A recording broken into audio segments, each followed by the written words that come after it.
दोस्तों नमस्कार। मैं प्रशांत कौशिक संवाद इंडिया मंच पर आप सभी का हार्दिक स्वागत करता हूं, हार्दिक अभिनंदन करता हूं।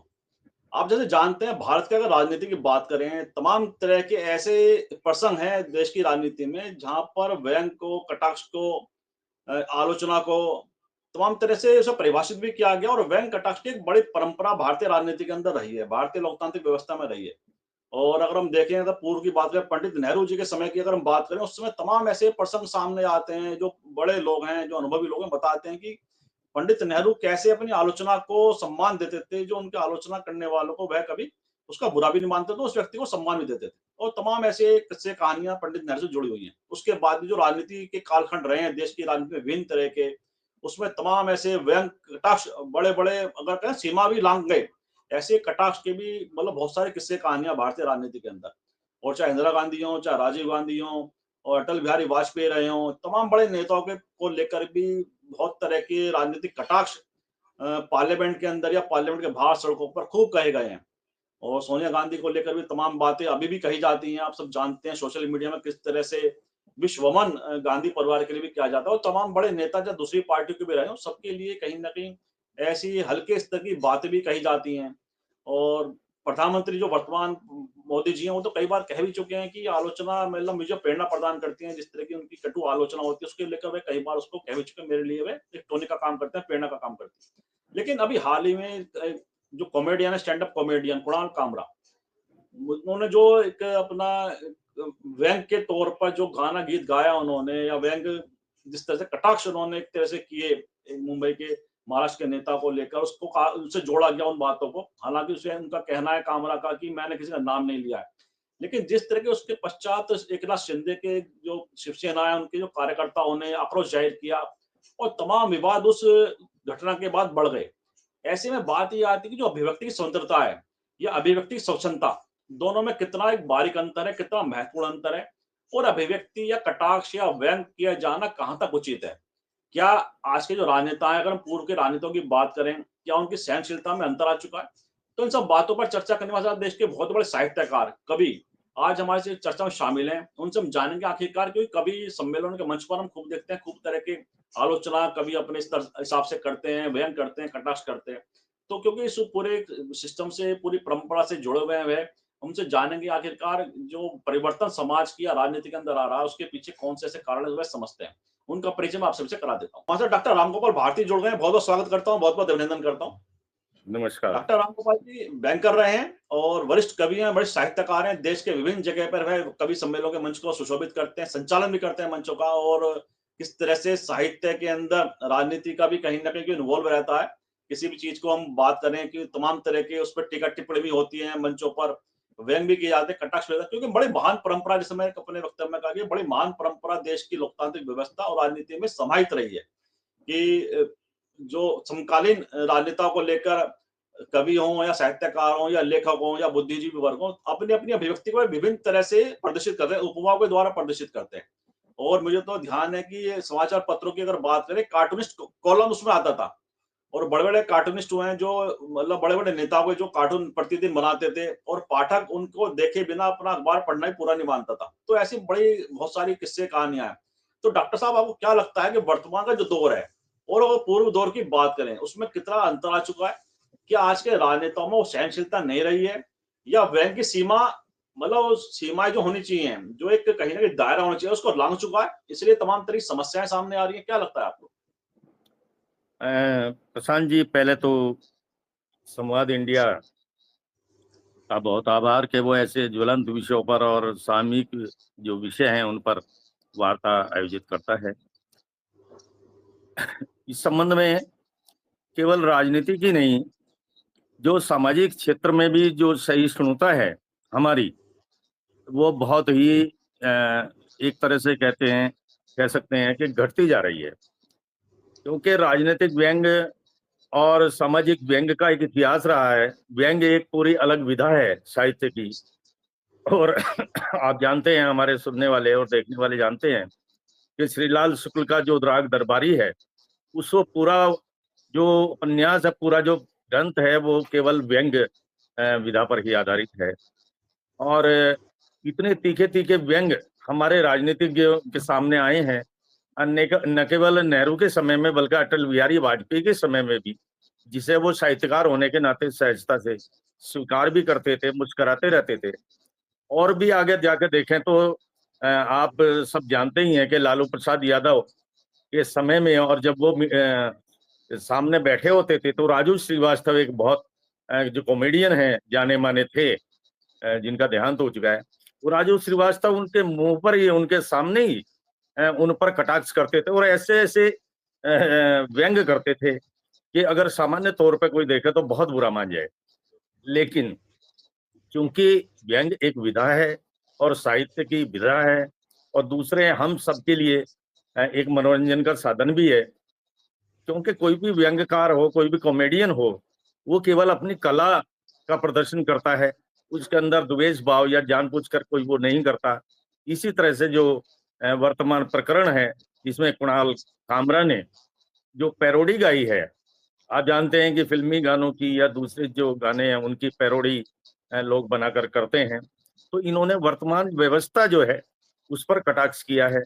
और व्यवस्था पर कटाक्ष करना हमारे संविधान के अंतर्गत जो अभिव्यक्ति का अधिकार है, जो अभिव्यक्ति की आजादी है, उसके अंदर है। और कलाकार को छूट है कि वो किसी पर भी व्यंग कर सकता है, सत्ता पर करे, पक्ष पर करे, विपक्ष करे, सामाजिक कुरीतियों पर करे, सामाजिक व्यवस्थाओं पर करे। तो मैं समझता हूँ इसको तूल देना नहीं चाहिए। लेकिन प्रशांत जी, आजकल एक और फैशन चल गया है कि हमारा जो वोट तंत्र है वो लोकतंत्र में बदलता है, लोकतंत्र फिर भीड़ तंत्र में बदलती है, और भीड़ तंत्र में बदलने के बाद जो उसकी जो अराजकता है आम जनता में, जो पब्लिक में जो एक भीड़ होती है, भीड़ कभी भी बुद्धि से संचालित नहीं होती है। भीड़ तो भावनात्मक मुद्दों पर एक तरह से उग्र हो जाती है, और उसी भीड़ का परिणाम था कि थिएटर को नुकसान पहुंचाया गया, और कुणाल कामरा के खिलाफ ऐसी ऐसी टिप्पणियां की गई। जबकि हमारा इतिहास रहा है, साहित्य का भी, राजनीति का भी, सामाजिक भी, कि हम व्यंग को बहुत हल्के तरीके से, बहुत सहज तरीके से स्वीकार करते हैं और उसका बुरा नहीं मानते हैं। लेकिन मुझे लगता है कि समाज में कहीं सहिष्णुता का अभाव है, जो केवल राजनीति में नहीं है, हमारे समाज में भी है। समाज में भी जरा जरा सी बात पे आप देखते हैं कि लोग हत्या तक कर देते हैं। लोग सहनशीलता हमारी बहुत कमजोर होती जा रही है, खासतौर से भावनात्मक मुद्दों पर हम बहुत जल्दी नाराज हो जाते हैं। विवेक हमारा बहुत कम होता जा रहा है, जिसका बहुत ज्यादा जिम्मेदारी इस माहौल पर है और सियासत पर है, क्योंकि कुर्सी के लिए जो नेता लोग हैं वो अपनी इस ताक में रहते हैं कि कौन सा मुद्दा कहाँ पर भुनाया जाए। तो इन बातों को थोड़ा रोक कर हमें सामाजिक समरसता और जो सहिष्णुता है उस तरफ ध्यान देना होगा, और ऐसे मुद्दों को तूल न देना ही देश के और समाज के हित में होगा। जी, बिल्कुल ठीक कहा कि समाज के हित में ये है कि ऐसे मुद्दों को तूल ना दिया जाए, आपस में कटुता ना बढ़े। जो जी, कॉमेडियन कह लीजिए या जो व्यंग्यकार हैं, वे अपनी टिप्पणियों के माध्यम से सामाजिक विषयों को लगातार उठाते भी रहते हैं, और तमाम, जैसा आपने कहा कि पंडित नेहरू के समय से बड़ा इतिहास रहा है। और पंडित नेहरू जी के बारे में कहा भी जाता है कि एक बार नागार्जुन, मतलब जब कोई आयोजन था नेहरू जी के यहाँ, तो नागार्जुन बाहर बैठे थे। तो इंदिरा जी ने कहा कि आप बाबा आप अंदर चलिए, तो उन्होंने कहा कि आपके पिता नाराज़ हो जाएँगे अगर मैं सुनाऊँगा कुछ। तो लेकिन इंदिरा जी उन्हें अंदर ले गई और नेहरू जी ने सुना उनको। तमाम तरह के ऐसे प्रसंग नेहरू जी को लेकर कहे जाते हैं कि अपने आलोचकों को बड़ा सम्मान दिया करते थे। और उसके बाद भी अनेक ऐसे नेता हैं, चाहे अटल बिहारी वाजपेयी हों या अडवाणी जी हों, मतलब तमाम हर पार्टी के बड़े नेता रहे हैं, जिन्होंने अपनी आलोचना को सहज स्वीकार भी किया है। और अच्छा, व्यंग की जो परंपरा है देश में, हम देखेंगे कि बड़े-बड़े व्यंग्यकार हुए हैं देश के अंदर, जिन्होंने अपनी लेखनी के द्वारा या अपनी व्यंग्य टिप्पणियों के द्वारा बड़े-बड़े नेताओं को कटघरे में खड़ा किया है। और बाल ठाकरे ऐसा नाम है राजनीति के अंदर भारत की, जो खुद एक कार्टूनिस्ट रहे हैं, जिनके कार्टून बड़े तीखे होते थे, उसपे व्यंग्य बड़े तीखे हुए करते थे। लेकिन उसके बाद भी जो उनका राजनीतिक कद रहा या उनका जो व्यवहार रहा नेताओं में, राजनीतिक विचारधारा चाहे आपस में कितनी भी विभिन्न रही हो, लेकिन ऐसा नहीं हुआ कि जो द्वेष वाली भावना होती है, एक-दूसरे को दुश्मन मानने की जो भावना होती है, वो अगर पूर्व के राजनेताओं में देखें, वो इस तरह की एक कहीं ऐसा कोई व्यवहार नहीं था उनका आपस में। राजनीतिक मतभिन्नताएँ, राजनीतिक आरोप-प्रत्यारोप बड़े गंभीर एक-दूसरे पर लगाते थे, लेकिन द्वेष मानने, दुश्मन मानने वाली भावना शायद नहीं थी। और वर्तमान की जो हालात हैं, वे एकदम से उलट दिखाई देते हैं। इसके पीछे कौन से मुख्य कारण आप देख पाते हैं? देखिए प्रशांत जी, इसमें मुख्य कारण तो हमारा जो राजनीतिक परिदृश्य है, जो सियासी माहौल है, आप देखते हैं कि जो हमारे शीर्ष नेता हैं, पिछले कुछ 15 साल, लगभग 15-20 साल से ऐसा हो गया है कि एक दूसरे पर जो चुनावी सभाओं में हो या जनसभाओं में हो या संसद तक में ऐसी ऐसी बातें, ऐसी मतलब जो भाषा की मर्यादा है वो खत्म हो चुकी है। जो जो हम असंसदीय भाषा बोलते हैं, उसका एक चलन हो गया है, और एक दूसरे को नीचा दिखाने के लिए लोग भाषा की शालीनता को भूल गए हैं। अशालीन शब्दों में एक दूसरे के प्रति, आपने देखा अभी दिल्ली वाले चुनाव में, पक्ष हो या विपक्ष, कितनी कितनी कैसी कैसी बातें कही गई, यहाँ तक के एक दूसरे पर कीचड़ उछाला गया, उनके पिता को भी इस प्रकार किया गया, और महिलाओं के भी उस पर ध्यान नहीं रखा गया। तो ये सब हमारा, हम कहाँ से सीखते हैं? जो समाज में हम अनुयायी हैं, कोई किसी दल का अनुयायी है, कोई किसी नेता का अनुयायी है, कोई किसी की श्रद्धा कहीं है, तो हमारे जो आदर्श हैं, जिन्हें हम आदर्श मानते हैं कि भाई ये हमारे राजनीतिक दल के ये नेता हमारे आदर्श हैं, अगर वहीं से हमें ऐसी बातें सुनने को मिलेंगी जो अ, उनको अपने मेयार से गिर के बातें करते हैं, अशालीन बातें करते हैं, जो असंसदीय भाषा जो बोली जाती है, चाहे मंचों पर हो, चाहे चुनावी भाषणों में, चाहे संसद में हो, तो उससे एक समाज में गलत संदेश जाता है। तो मैं समझता हूँ कि इसकी जिम्मेदार हमारे ये सब कर्णधार हैं, जिनका हम एक तरह से अनुकरण करते हैं और जिनको हम अपना आदर्श मानते हैं, कि आज की तारीख में जो समाज को दिशा दिखाने वाले हमारे जो रहनुमा हैं, अगर वही भटक जाएंगे तो फिर जनता का क्या होगा? तो जनता तो वही करती है जो ऊपर से नीचे के लिए यह आचरण आता है। तो हम, मेरा यही है कि अगर हमारे जो आदर्श हैं, जो हमारे देश को चलाने वाले हैं, जो व्यवस्था को सुधारने वाले हैं, जो इस देश को आगे ले जाने वाले हैं, वो हमें एक ऐसा आदर्श प्रस्तुत करें, एक ऐसी भाषा प्रस्तुत करें, एक ऐसा सहिष्णुता प्रस्तुत करें कि हम किसी भी व्यंग को, न केवल बड़े लोग बल्कि जो जनता है, वो जनता एकदम से क्रोधित ना हो, एकदम से उद्वेलित ना हो। खास तौर से धार्मिक मामलों में आपने देखा कि जरा सी अफवाहें फैली, जरा सा कहीं कोई चिंगारी हो, किस तरह से आग बनती है। तो ये चीजें भावनात्मक मुद्दे हैं, जिन पर बहुत जल्दी से हमारे जो जनता के लोग हैं वो भड़क जाते हैं, आपस में लड़ बैठते हैं। तो ये एक चीज ऊपर से ही मुझे लगता है, इसके लिए हमारी जो राजनीति है, जो वर्तमान व्यवस्था है, मैं उसको दोषी मानता हूँ।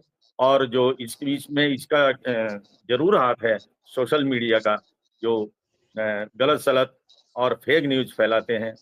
तो social media plus print media का उतना योगदान नहीं है, लेकिन सोशल मीडिया पर तो बहुत गलत गलत खबरें आती हैं, उनसे हमें सावधान रहना होगा। खास तौर से जो राजनीतिक लोगों को लक्ष्य करके जो बातें कही जाती हैं, उन्हें हमें सोच समझ कर चलना होगा। क्यों कि इससे ये बातें फैलते फैलते समाज में एक बहुत गलत संदेश चला जाता है, और हम उस दिशा की ओर बढ़ जाते हैं जहां लोकतंत्र को भीड़ तंत्र में बदल दिया जाता है, और हमारा विवेक और हमारी समझ वो हमारी कम हो जाती है। तो मैं समझता हूँ इसके लिए हमारा जो वातावरण है, जो सियासी वातावरण है, जो सामाजिक वातावरण है, वही जिम्मेदार है। प्रशांत जी। जी, जी, जी। बिल्कुल ठीक है, जो वातावरण में परिवर्तन, राजनीतिक तौर पर राजनीतिक वातावरण में जो परिवर्तन आ गया है, राजनीतिक नेताओं की जो कार्यशैली या उनकी सोच-समझ में जो अंतर आया है, उसका भी कहीं न कहीं एक असर दिखाई देता है। अच्छा, जो समर्थक वर्ग है नेताओं का, चाहे वो कोई भी नेता हो या उनका कोई भी समर्थक वर्ग हो, क्या वह भी अति उत्साह में अपने को प्रदर्शित करने में, अपना जो दिखाने के लिए मैं ज़्यादा आपके लिए लॉयल हूँ या ज़्यादा फेथफुल हूँ आपका, तो वो भी कुछ हरकतें ऐसी कर देता है कि जो नेता है, उनके लिए ज़्यादा समस्या खड़ी हो जाती है उनके सामने, क्योंकि अचानक एकदम से रिएक्ट करना, भाई किसी ने भी कुछ अगर कहा है, व्यंग किया है या कटाक्ष किया है किसी व्यक्ति ने जो उस क्षेत्र से व्यंग करने वाले से, आपने राजू श्रीवास्तव का एग्जांपल दिया। मैंने भी अपने फेसबुक आज पेज पर उसको अपलोड किया है कि लालू प्रसाद सामने बैठे हैं और राजू श्रीवास्तव सामने से खड़े होकर स्टेज पर खड़े होकर उनके ऊपर व्यंग कर रहे हैं। और लालू प्रसाद हम्म। कहीं से भी ना खींच रहे हैं, ना परेशान हो रहे हैं और बल्कि उसका आनंद ले रहे हैं उस व्यंग का अपने ऊपर, जो उसके लालू जी के ऊपर जो राजू श्रीवास्तव व्यंग कर रहे हैं। तो ऐसे नेताओं बिल्कुल। की अब जो सहनशीलता है या व्यंग को स्वीकार करना, क्या वो नेताओं की जो वर्ग है वो खत्म हो चुका है देश में, उस तरह के नेताओं की? वो क्लास खत्म हो गई है हाँ, क्या? जी प्रशांत जी, नेताओं के इस तरह की एक क्लास जो है, एक वर्ग है, वो समाप्त होता जा रहा है धीरे धीरे। और वो अ, होता जा रहा है, इस बात का प्रमाण है कि कुछ दिन पहले आपने सुना होगा, स्वयं मोहन भागवत जी, जो आरएसएस के प्रमुख हैं, उन्होंने स्वयं कहा था कि भाई हमको समरसता लानी है समाज में, हमको सद्भाव लाना है, हमें हर एक मस्जिद के नीचे मंदिर क्यों ढूंढना है। दूसरी सबसे बड़ी बात उन्होंने ये कही थी कि हिंदुओं का नेता बनने के लिए जरूरी नहीं है चर्चा में रहने के लिए हम विवादित बयान दें, विवाद में पड़े। तो मैं समझता हूँ लोग चर्चा में रहने के लिए, खास तौर से वो पक्ष भी हो सकता है, विपक्ष भी हो सकता है कि भाई मुझे टिकट मिल जाए, मैं चर्चा में आ जाऊं, मैं जो है हाईकमान के गुड बुक्स में आ जाऊं। तो वो ऐसी चीजों को चर्चा में बने रहने के लिए जो जो मुद्दे विवादित हैं उनको उछालते हैं, जबकि मेरे ख्याल से जो विवादित मुद्दे, जो जो भावनात्मक मुद्दे, जो जनता के संवेदनशील मुद्दे हैं, धर्म से जुड़े हुए हों, राष्ट्र से जुड़े हुए हों, देश की भावना से जुड़े हुए हों, उन्हें उठाना, उन्हें तूल देना, मेरे ख्याल से ना हमारे हित में होगा, ना समाज के हित में होगा, ना देश की। बिल्कुल ठीक कहा आपने। अच्छा, एक बड़ा महत्वपूर्ण विषय ये ये आता है कि प्रशांत। अभिव्यक्ति, हाँ, सबसे बड़ा महत्वपूर्ण विषय ये आता है, अभिव्यक्ति स्वतंत्रता की बात लगातार कही जाती है। और लोकतांत्रिक व्यवस्था में तो अभिव्यक्ति की स्वतंत्रता मतलब एक बहुत मायने रखती है, बहुत उसका महत्व है। और ये हर मंच पर सभी नेता भी कहते हैं और तमाम तरह के जो लोग हैं वो कहते हैं कि अभिव्यक्ति की स्वतंत्रता होनी चाहिए। लेकिन साथ ही एक मुख्य एक पक्ष और आता है कि अभिव्यक्ति की स्वतंत्रता, कि स्वतंत्रता ठीक है भई, आप फ्रीडम ऑफ स्पीच है आपकी, आप बोल सकते हैं, कुछ भी कह सकते हैं, लेकिन स्वच्छंदता कहाँ तक हो? उसकी जो सीमा है, वह कहाँ तक हो? उसका दायरा कौन तय करेगा कि जो भी कोई आदमी अपने कमेंट पास कर रहा है, व्यंग कर रहा है या कुछ भी आलोचना कर रहा है, उसकी एक सीमा कहाँ तक है? कि व्यंग की जो सीमा है, कि व्यक्तिगत उस पे इतना उसका मतलब उस पे चोट ना पहुँचे कि उसका व्यक्तित्व अंदर से हिल जाए या उसे इतना बुरा लग जाए। तो अभिव्यक्ति की स्वतंत्रता के नाम पे अभिव्यक्ति की स्वतंत्रता, इसमें क्या अंतर आप देख पाते हैं कि महीन अंतर है या बड़ा अंतर? किस तरह से आप मुझे पूरे विषय को परिभाषित करेंगे? नहीं प्रशांत जी, मैं जहां तक व्यक्तिगत रूप से समझता हूं कि जो स्वतंत्रता है अभिव्यक्ति की और जो स्वच्छंदता है, जहां इसमें एक बहुत महीन बारीक रेखा है, बहुत महीन रेखा है। और वो रेखा इस तरह से है कि जब हम व्यंग करते हैं तो हम एक कलाकार की तरह से व्यंग करते हैं, और व्यंग करने वाले को किसी के प्रति कोई द्वेष या वो भाव नहीं रहता है। तो मैं मेरा ये मानना है कि यदि हमारी रचनाओं में, यदि हमारे व्यंग में किसी विशेष व्यक्ति का नाम आए, व्यक्ति विशेष का, तो वो व्यंग नहीं रहता, वो फिर व्यंग के स्तर से वो गिर जाता है। वो जो साहित्य का जो एक स्तर होना चाहिए, जो एक स्थान होना चाहिए, जो मेयर होना चाहिए एक व्यंगकार का, उससे वो गिर जाता है अगर उसमें वो व्यक्तिगत नाम लेकर उस पर जो है व्यंग करे। खास तौर से आप जो है इशारे से और संकेतों से ही बात करते हैं। आपने देखा होगा कि जब संसद में रामधारी सिंह दिनकर हमारे राष्ट्र कवि थे, और पंडित जवाहरलाल नेहरू सीढ़ियां चढ़ रहे थे और गिरते गिरते बचे, तो उन्हें पीछे जो रामधारी सिंह दिनकर जी हैं उन्होंने संभाला। तो देखिए कितनी बड़ी बात है, बड़े लोगों में जो वार्तालाप होती है, तो उन्होंने कहा भाई कि भाई मैं तो गिरता गिरता बचा। तो रामधारी सिंह दिनकर बोलते, जब भी साहित्य, जब भी राजनीति लड़खड़ाती है तो साहित्य उसे संभालता है। ऐसे जो लोग हैं अब गायब होते जा रहे हैं। अब मैं मुझे अफसोस होता है, कहाँ गए वो लोग जिनमें समरसता थी, जिनमें व्यंग का एक स्तर था। तो जहां वो बारीक रेखा टूटती है, जहां वो सीमा टूटती है, वहीं पर वो व्यंग साहित्य के स्तर से गिर जाता है। और ऐसा मुझे कहते हुए बहुत अफसोस है कि ऐसा आजकल बहुत हो रहा है, कभी मंचों पर भी, और कॉमेडियन भी करते हैं। लेकिन जो प्रकरण चल रहा है इसमें मैं ऐसा नहीं देता, क्योंकि इन्होंने किसी का नाम नहीं लिया। तो अगर नाम नहीं लिया जाए और संकेत में बात की जाए तो वो व्यवस्था पर व्यंग माना जाएगा, वो किसी विशेष व्यक्ति पर व्यंग नहीं माना जाना चाहिए। तो मेरा व्यक्तिगत मानना है कि बहुत बारीक रेखा है, लेकिन उस बारीक रेखा को हम अपने विवेक से और अपने साहित्य से की जो सीमाएं हैं, जो व्यंग की सीमाएं हैं, जो हमारे पूर्ववर्ती लेखकों ने, विद्वानों ने, हिंदी के साहित्यकारों ने तय की हैं, उनका हमें ध्यान रखना होगा। बस ये इस संबंध में मुझे यही कहना है। नहीं, नहीं, बिल्कुल ठीक कहा आपने कि बड़ी महीन रेखा है, उसका ध्यान रखना भी चाहिए वयनकार को भी और टिप्पणी करने वाले को भी, किस जी, तरह की वह कि पर्सनल नाम बिल्कुल। ना लेकर संकेतों में बात कही जाती है, इस तरह की जो भी सामने बात आती है। अच्छा, ऐसे में जो वर्तमान की जो लीडरशिप है, जो नेता हैं, चाहे वो किसी भी पार्टी को, क्या उन्हें भी एक बड़प्पन दिखाना चाहिए, अपने समर्थकों में एक पॉजिटिव एक मैसेज देना चाहिए कि कोई भी ऐसी टिप्पणी को लेकर वे एकदम से आक्रोशित ना हो, कहीं भी ऐसा कोई कार्य ना करें जिससे कि जो राजनीति पे तमाम तरह के जो प्रश्न चिन्ह आज के नेताओं पे लगते हैं, उन्हें लगाने का मौका दूसरे लोगों को मिल जाए। तो क्या राजनेताओं को भी आगे बढ़कर इस तरह की चीज़ों को सह स्वीकार करने की परंपरा और ज़्यादा मजबूत करनी चाहिए, विकसित करनी चाहिए, जो उनके जो समर्थक हैं, उनमें इस तरह का रोष ना दिखाई दे, आक्रोश ना दिखाई दे? बिल्कुल, बिल्कुल आपने सही कहा कि हमारे चूँकि जो अनुयायी हैं, जो समर्थक हैं, वो अपने नेता की छवि में ही स्वयं का काम देखते हैं। तो जैसे उनका नेता चलेगा, जैसे उनके नेता विचार व्यक्त करेंगे, वो अंधभक्ति में वैसा ही उसका समर्थन करेंगे। स्वाभाविक सी बात है कि अगर कोई दल का जो बड़ा नेता है, शीर्ष नेता कुछ कहेगा तो उसकी पूरी पार्टी लाइन उसी लाइन पर उसका समर्थन करेंगे। ये स्वाभाविक सी बात है। लेकिन इसमें अगर हमारा शीर्ष नेता ये समझे, वो ज़िम्मेदारी ले, नैतिक ज़िम्मेदारी ले कि भई मैं जो कहूँगा, उसका असर मेरे नीचले वाले जो बिल्कुल ज़मीन पर जो काम कर रहा है कार्यकर्ता, उस पर पड़ेगा। तो मैं समझता हूँ, किसी भी राजनीतिक दल में ये समस्या नहीं आएगी। अब समस्या इसीलिए आ रही है कि हमारा कोई भी राजनीतिक दल हो और कोई भी पद हो, शीर्ष पद पर आप देख रहे हैं, चाहे वो कोई भी किसी प्रदेश का प्रमुख हो, कोई हो, मतलब ऐसी-ऐसी बातें कह देते हैं कि जो नीचे वाले जो कार्यकर्ता हैं हमारे, उन तक भी वो गलत संदेश जाता है।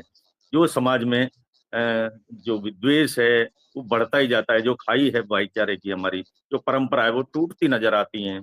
क्योंकि हमारे संकीर्ण हम केवल वोट के लिए, केवल अपने समर्थन के लिए कि हमारे दल को समर्थन हो जाए, एक विचारधारा को प्रबल करने के लिए हम जो समरसता की हमारी सदियों की परंपरा है, जो सदियों की परंपरा है सबको मिलकर बैठने की, उसमें थोड़ा कहीं अ अ, घाटा आया है, उसमें वो कम हुई है और इसी को मैं कहता हूँ कि जब लोकतंत्र में सहिष्णुता नहीं रहती, सहनशीलता नहीं रहती, तो हम स्वयं को ही अपनी बात को ही सही मानते हैं, दूसरे को हम सम्मान नहीं देते। जबकि लोकतंत्र में हमें असहमति को भी सम्मान देना चाहिए, दूसरे के मत को भी सम्मान देना चाहिए। कबीर तो बहुत पहले कह गए कि निंदक नियरे राखिए, आंगन कुठी छवा। तो अपने निंदक को, अपनी आलोचना करने वाले को हमेशा पास रखिए, ताकि आप अपनी कार्यशैली में अपनी कमियों को ढूँढ सकें, क्योंकि स्वयं आदमी अपनी कमियों को नहीं देख पाता, जब तक के सामने वाला जो आलोचक है, उसको, और आलोचना का तो पूरा इतिहास रहा हमारे साहित्य में। तो मैं समझता हूँ साहित्य और राजनीति का, कलाकार और राजनीति का, कला का और राजनीति का कुछ ऐसा समन्वय हो, कुछ ऐसा संगम हो कि कलाकार भी अपनी सीमाएँ जानें और जो राजनीतिक लोग हैं, सियासी लोग हैं हमारे, वो भी कला के महत्व को समझें और साहित्य की भावना को समझें, व्यंग्य की भावना को समझें और बिना कारण किसी को भी ऐसा तूल ना दिया जाए, केवल चर्चा में बने रहने के लिए कोई बात कही जाए। वो स मैं समझता हूँ, ना साहित्य के हित में है, ना विचार के हित में है और ना ही देश के हित में। बल्कि उससे गलतफ़हमियाँ ही नीचे तक जाएँगी, कार्यकर्ताओं तक जाएँगी। तो कार्यकर्ताओं को एक सही दिशा दिखाने के लिए उनके जो शीर्ष नेता हैं, उन्हें अपना परिचय देना होगा, सहनशीलता का भी, और राष्ट्र हित में ये ज़रूरी है कि वो ऐसे मुद्दे को हवा ना दें और ऐसे मुद्दे को और संयम अपनी भाषा पर, जो भाषा दे रहे हैं, जो संदेश दे रहे हैं, उस पर वो संयम बरतें। शांत जी। जी, बिल्कुल, बिल्कुल ठीक कहा कि बड़ी महत्वपूर्ण बात आपने कही कि मैसेज नीचे तक देना चाहिए, अपने जो वर्कर्स हैं, तमाम तरह के जो उनके समर्थक हैं, कि भई जो ठीक है, आलोचना या व्यंग्य कटाक्ष जो भी किया गया, तो उसको एक सकारात्मक तरीके से लिया जाए। ठीक है, सबकी अपनी-अपनी राय होती है, तरीका होता है अलग-अलग कहने का। अच्छा, एक कार्यक्रम के अंत में आते हैं, क्योंकि आप साहित्यिक जगत से जुड़े रहे हैं, काव्य सम्मेलनों में आप लगातार आते-जाते हैं, पार्टिसिपेट करते हैं, देश के विभिन्न क्षेत्रों में आप गए हैं। क्योंकि सभी तरह का अगर स्टेट्स की बात करें, सभी जगह और कवि सम्मेलनों का बड़ा इतिहास रहा है कि कवियों ने बड़े-बड़े कटाक्ष समकालीन राजनेताओं पे भी किए हैं, सरकारों पे भी किए हैं, व्यवस्था को कटघरे में खड़ा किया, भरे मंच पर उन्होंने इन चीज़ों को किया है। लेकिन आज की परिस्थितियों में जिस तरह से देखें कि हर जगह कहीं न कहीं एक मतलब वर्गीकरण हो गया है, कि सरकारी कवि भी कहे जाने लगे हैं, कुछ कवि को सरकारी कवि की उपमा भी दी जाने लगी है, कुछ को विपक्षी कवि कहा जाने लगा है। तो तमाम तरीके से वर्गीकरण भी, ऐसी उपमाएँ भी लोग देने लगे हैं। तो जो कवि सम्मेलन के मंच पर साहित्य जगत में भी इस तरह की जो विचारधाराएँ एक अलग-अलग दिखाई देने लगी हैं। इसके पीछे क्या मुख्य कारण आप देखते हैं? और इस तरह की जो एक पूरी लाइन सेपरेट दिखाई देने लगे हैं दोनों पक्षों की अलग-अलग। साहित्य जगत क्योंकि पहले हम बात करें परंपराओं की पुरानी कि चाहे वो किसी भी नेता पर, किसी भी व्यवस्था पर सवाल उठा रहा है तो उसको अलग नहीं माना जाता था। उसे उसी साहित्य जगत की एक परंपरा मानी जाती थी कि भई ये तो एक हाँ, अंग है, आलोचना करना, सवाल उठाना। ये कहा भी जाता है कि लोकतांत्रिक व्यवस्था में लेखक हो, कवि हो, साहित्यकार हो या बुद्धिजीवी हो, उसका काम ही सरकार से प्रश्न करना है, चाहे सरकार किसी की भी हो। लेकिन आज के दौर में जो बँटवारा सा हाँ। दिखाई देता है साहित्य जगत के अंदर भी, कवि जगत के अंदर भी, ये किस तरह की आने वाले समय में इसका क्या परिणाम किस तरह से देखते हैं? प्रशांत जी, ये बड़ा दुखद है कि हमारे जो कवि मंच हैं, जो साहित्य है, उस पर भी जो पहले वाले जो गंगा जमनी तहज़ीब है, जहाँ हम हिंदू मुस्लिम शायर और कवि एक साथ बैठकर मुशायरा और कवि सम्मेलन किया करते थे, उनमें बहुत कमी आई है। और इसे मैं बहुत अच्छा संकेत नहीं मानता, ये गलत संकेत है, साहित्य के लिए भी और कवि मंचों के लिए भी। और इसका मैं एक ही कारण मानता हूँ, ये भी सियासी कारण है। ये कोई क्योंकि कवि जो होता है, कवि को तो और प्रचार, जो ये आपके पत्रकार हैं और साहित्यकार हैं, इनको तो स्थायी विपक्ष माना जाता है। ये है ज़्यादातर व्यवस्था के विरुद्ध ही अपनी, क्योंकि व्यवस्था हमेशा गरीब आदमी के विपक्ष में रहती है और पैसे वालों के पक्ष में रहती है। ये एक स्वाभाविक बात है। तो जो साहित्यकार होता है, जो पत्रकार होता है, वो एक स्थायी विपक्ष माना जाता है व्यवस्था के खिलाफ। लेकिन आज हम देख रहे हैं, उसके कई कारण हैं।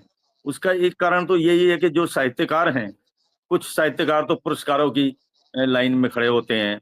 कुछ साहित्यकार ये सोचते हैं कि अगर हम सत्ता की बात नहीं करेंगे, तो जो सत्ता में बैठे लोग हैं, जिनके पास कार्यक्रम होते हैं, जिनके पास आयोजन होते हैं, वो हमें अपने आयोजनों में नहीं बुलाएँगे। तो कवि के साथ बहुत सारी समस्याएँ हैं, साहित्यकार के साथ बहुत सारी समस्याएँ हैं, और वो अपनी जो खुददारी है और अपनी जो मेयार है, उससे गिरकर वो उस धारा में बह जाता है।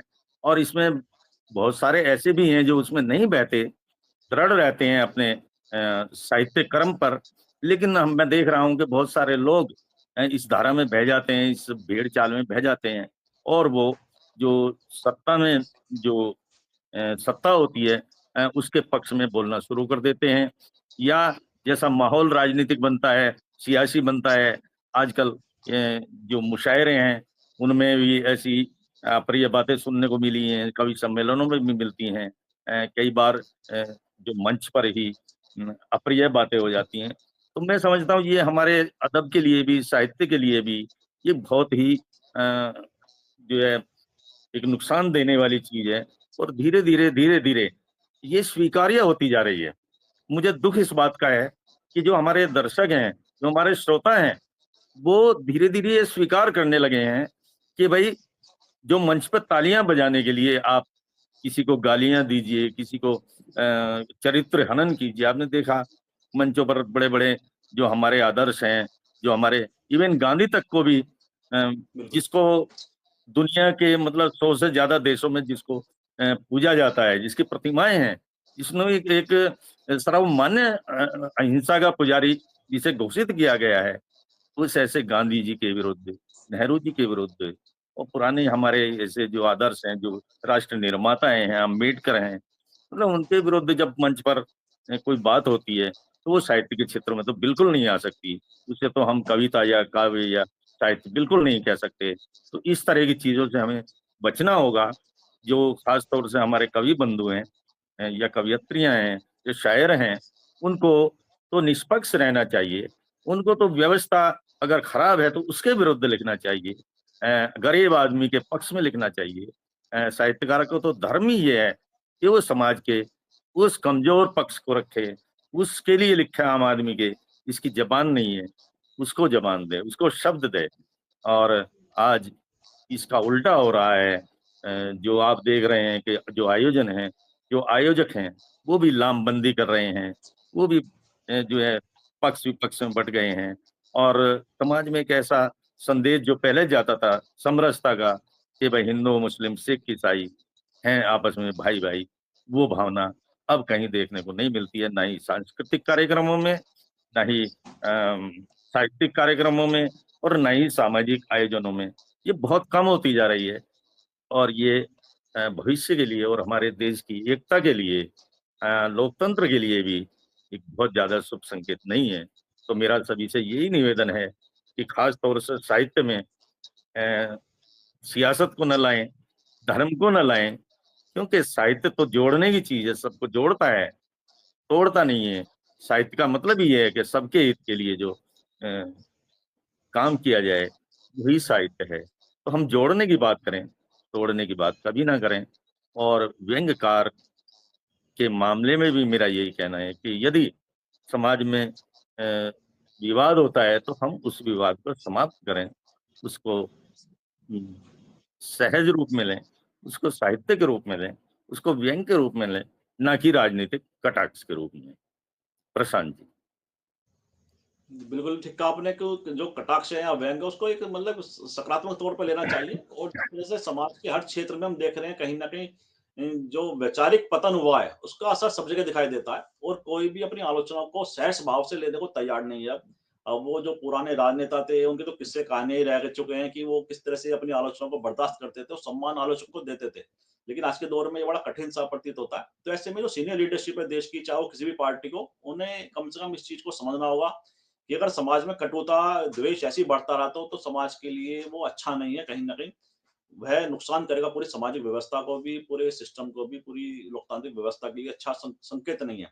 तो इसलिए लीडरशिप को आगे आना चाहिए और उन्हें अपने जो फॉलोवर्स हैं उन्हें एक अच्छा मैसेज देना चाहिए कि भई ठीक है, आलोचना, व्यंग एक हमारा हिस्सा है लोकतांत्रिक व्यवस्था का। और जिस तरह से आपने पूरे विषय को परिभाषित किया, मुझे विश्वास है हमारे दर्शकों को चर्चा ज़रूर पसंद आएगी। और मैं आपका बहुत-बहुत आभार और धन्यवाद व्यक्त करता हूँ कि आपने हमारे दर्शकों के पास समय निकाला और बहुत ही अच्छी पूरी विषय को बड़ा अच्छे से आपने व्याख्या किया। बहुत-बहुत धन्यवाद आपका। धन्यवाद। नमस्कार। और मैं आप सबसे भी आग्रह करता हूँ इस वीडियो को लाइक करें, शेयर करें, कमेंट करें। साथ ही संवाद इंडिया चैनल को सब्सक्राइब करें, बेल आइकन जरूर दबाएं जिससे संवाद इंडिया अपडेट आपको समय से मिलते रहे। आप सभी का बहुत-बहुत धन्यवाद। बहुत-बहुत अभिवादन।